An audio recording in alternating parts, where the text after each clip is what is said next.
पाकिस्तान के परमाणु हथियार अमेरिका को बेचे जा चुके हैं और इस डील को 2002 में मुशर्रफ ने आरंभ किया था और अब इसे आसिम मुनीर ने पूरा कर दिया है। इस डील के तहत पाकिस्तान के परमाणु हथियारों पर 100% कंट्रोल अमेरिका का है। यह खुलासा अमेरिकी खुफिया एजेंसी CIA के सीनियर ऑफिसर जॉन किरकाउ ने किया है और उनके बयान से भारत को खुशी होनी चाहिए। और मैं यह क्यों कह रहा हूँ, यह आप आगे जानेंगे। पहले इस खबर को विस्तार से समझ लीजिए। CIA के पूर्व सीनियर ऑफिसर जॉन किरकाउ हाल ही में मीडिया के सामने आए और उन्होंने कहा कि उनके कार्यकाल के दौरान CIA को पाकिस्तान में इतनी खुली छूट मिली थी कि वहां हम जो चाहे कर सकते थे। मुशर्रफ ने 2000 के बाद अमेरिका को फ्री हैंड दे दिया था।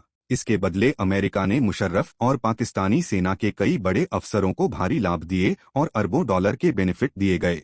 सबसे बड़ी डील पाकिस्तान के परमाणु कार्यक्रम को लेकर हुई थी। उस समय अमेरिका चिंतित था कि भारत और पाकिस्तान के बीच नाजुक रिश्तों के कारण परमाणु संघर्ष हो सकता है। खासकर संसद हमले के बाद स्थिति गंभीर थी और 2002 की शुरुआत में ऐसा लग रहा था कि भारत कभी भी कार्रवाई कर सकता है। अमेरिका ने यह आका कि परिस्थितियां ऐसी रहने पर परमाणु युद्ध का खतरा बढ़ सकता है, इसलिए या तो उस समय किसी एक पक्ष के हथियारों को खत्म करना होगा या उन्हें नियंत्रित करना होगा।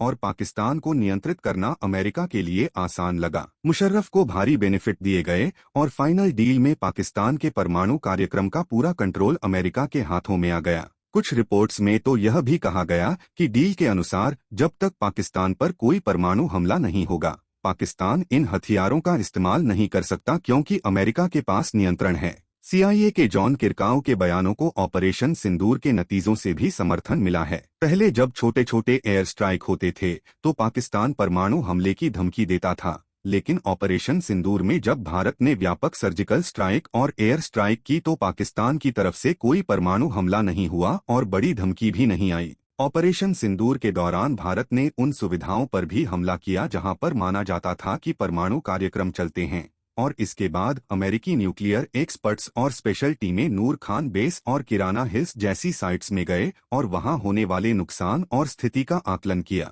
इस जांच ने यह संकेत दिया कि पाकिस्तान के न्यूक्लियर वॉरहेड्स पर अमेरिका का प्रभाव या नियंत्रण मौजूद है। यह भारत के लिए एक बड़ी राहत की बात है क्योंकि इसका मतलब यह है कि अगर भारत किसी सैन्य ठोस कार्रवाई का निर्णय लेता है तो पाकिस्तान अपनी परमाणु धमकी को तुरंत क्रियान्वित नहीं कर सकेगा। ऑपरेशन सिंदूर के जरिए यह परीक्षण भी हुआ कि पाकिस्तान के न्यूक्लियर वॉरहेड्स किसके नियंत्रण में हैं और रिपोर्ट्स बताती हैं कि अमेरिका का नियंत्रण निर्णायक रूप से मौजूद है। यही वजह है कि हाल के दिनों में भारतीय रक्षा नेतृत्व ने ऑपरेशन सिंदूर 2 की धमकी और निर्णायकता पर जोर दिया है और कहा गया है कि अगला ऑपरेशन निर्णायक होगा और इसमें जरूरी रणनीतिक लक्ष्य हासिल किए जा सकते हैं।